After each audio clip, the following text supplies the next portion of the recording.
Ini adalah kisah hidup dari seseorang yang bisa dijuluki sebagai cowok PHP, yang dalam hal ini namanya akan kita sebut sebagai Tomat. Semenjak SMP, Tomat adalah seorang pemuda tampan, menawan, rupawan di mata perempuan. Tidak ada satupun perempuan yang tidak bisa ia pikat. Bahkan guru BK dan ibu-ibu kantin pun tersekat-sekat dengannya. Uniknya lagi, Tomat adalah seorang pemuda menawan namun berperilaku meresahkan. Ya, Tomat memanglah anak yang kurang beres saat SMP. Menjadi anak ekstrovert yang normal bukan sesuatu yang berarti baginya. Ia harus menjadi unik dan berbeda dari anak-anak ekstrovert lainnya, yaitu dengan menjadi bocah bermain, maksudnya playboy. Karena sifat yang supel dan mudah bergaul, Tomat dengan mudah bisa mendapatkan banyak teman, terutama teman-teman perempuannya, dan khususnya perempuan-perempuan yang akan menjadi korbannya. Nah, disinilah kisah ini akan semakin menarik. Mau tahu kelanjutan kisahnya? Kalian bisa cek video ini di YouTube atau kalian bisa kunjungi link yang ada di bio.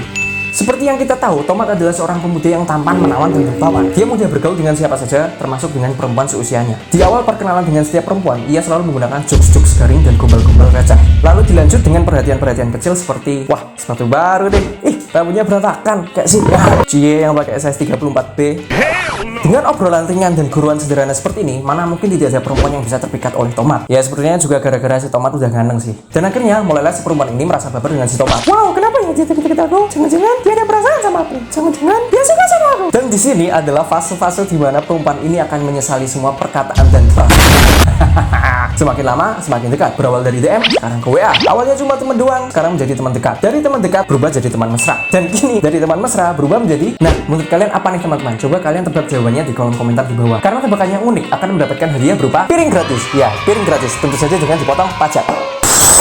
Anjir, pecah tenan des. Bodo amat lah, lanjut. Yuslah, lihat sisi baiknya, kita nggak perlu menambahkan sound effect. Jadi ketika suasananya sudah terasa seperti teman tapi mesra bagi si perempuan, justru si Tomat ini tidak merasakan apa-apa sama sekali. Iya, tidak merasakan apa-apa sama sekali. Nah, karena si Tomat ini tidak merasakan apa-apa sama sekali seperti yang perempuan rasakan, dan maksud dari si Tomat ini adalah membuat teman atau menambah teman, akhirnya perlahan-lahan mulailah si Tomat ini meninggalkan perempuan tersebut. Dan perlahan-lahan si Tomat mulai mengurangi keseringannya untuk chatting dan berbincang-bincang dengan perempuan ini. Karena tujuan utama si Tomat sudah tercapai, yaitu membuat anak. Maksudku membuat teman. Gara-gara si perempuan ini sudah terlanjur baper dan berharap lebih dari si Tomat, maka kecewalah perempuan ini karena si Tomat sudah mulai mengurangi hubungannya dengan dia. Akhirnya si Tomat mulailah dicap sebagai playboy atau yang biasa kita sebut sebagai buaya darat. Justru aku bingung kenapa sebut buaya darat, padahal buaya darat adalah hewan paling setia. Itu pun jadikan roti dalam adat Betawi dalam pernikahan. Nah, kalau kita lihat nih dari sudut pandangnya si Tomat, bisa kita katakan bahwa si Tomat ini sebetulnya tidak ada salahnya teman-teman. Karena tujuannya adalah bergaul atau menambah teman, bukannya ke arah hubungan pacaran. Tetapi sebaliknya, jika kita lihat dari sudut pandang si perempuan, apa yang telah dilakukan Tomat ini terhadapnya adalah mengarah ke hubungan pacaran. Dan karena bukan pacaran tujuan si Tomat, maka kecewalah perempuan ini. Dan dimulailah hubungan yang bisa dikatakan tidak sehat antara Tomat dan perempuan ini. Tetapi sudut pandang perempuan ini juga tidak salah teman-teman. Nah, untuk lebih jelasnya nih, mari kita lanjut ke chapter selanjutnya dari si Tomat, yaitu masa bercelana abu-abu atau yang biasa disebut dengan masa-masa SMA, masa-masa paling masa-masa yang orang bilang sangat berharga dan tak pernah terlupakan, SMA. Dan setelah beranjak SMA, kini si Tomat telah berubah drastis teman-teman. Ya, dia kini telah menjadi anak yang meresahkan. Tetap meresahkan si Tomat ini waktu SMA. Semakin meresahkan, semakin playboy tentu saja, semakin liar tentu saja, semakin di depan tentu Yamaha. Ya katakanlah yang dulunya SMP dia hanya memiliki 50 korban perempuan. Dan sekarang waktu SMA, satu angkatan adalah korbannya. Jangankan satu angkatan, satu SMA korbannya. Dan saat SMA ini sebetulnya ceritanya masih sama teman-teman. Dimana si Tomat ini berperilaku terhadap perempuan itu dengan jokes-jokes garing, lalu gombal receh, lalu kenalan, lalu perempuannya baper, lalu selesai. Seperti itu. Tetapi satu hal yang membuat berbeda. Waktu SMA ini si Tomat berani ngajak perempuan itu ngedate. Ya, ngedate. Dia betul-betul ngajak perempuan ini ngedate teman-teman. Tapi motivasinya si Tomat itu bukan untuk ngedate ke arah pacaran, tapi untuk menghilangkan kegabutan, alias untuk main-main belaka atau berbincang-bincang belaka, bukan ngedate untuk tujuan ke situ. Nah, dan pernah ada suatu kejadian di mana Tomat betul-betul mengajak seorang perempuan ini ngedate. Dan waktu ngedate si Tomat ini merokok di depan perempuan tersebut. Ketika ia merokok, perempuan ini merasa resah, merasa jengkel. Akhirnya perempuan ini berkata, "Kok kamu rokok di depan aku sih?" Lalu dengan pedenya si Tomat berpikir, "Kalau aku nggak boleh merokok di depanmu, maka aku akan merokok di belakangmu."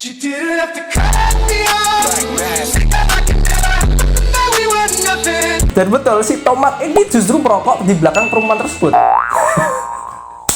story teman-teman, tapi jangan dicontoh. Jadi tentu saja di masa SMA ini semakin brutal teman-teman, karena si Tomat ini sudah berani mengajak korbannya itu ngedate. Yang mana ini akan jauh bikin perempuan ini lebih sakit hati, karena udah diajak ngedate. Perempuan ini akan berekspektasi ini udah serius, tapi ternyata tujuannya adalah cuma menghilangkan kegabutan. Namun semuanya berubah ketika si Tomat ini mulai beranjak kuliah. Ya, menurut kalian apa yang akan terjadi ketika Tomat ini beranjak kuliah? Tentu saja akan mendapatkan hadiah berupa.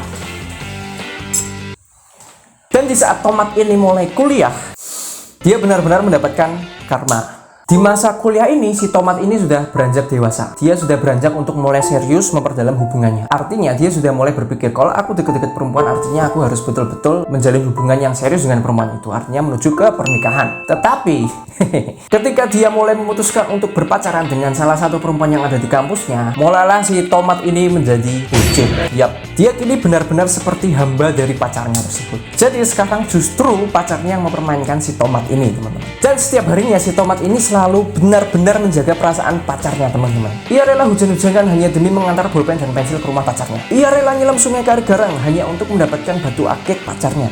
Ya intinya si Tomat ini kini mulai dipermainkan balik, teman-teman. Dan setelah semua usahanya si Tomat ini yang begitu keras, kini dia diputuskan pacarnya.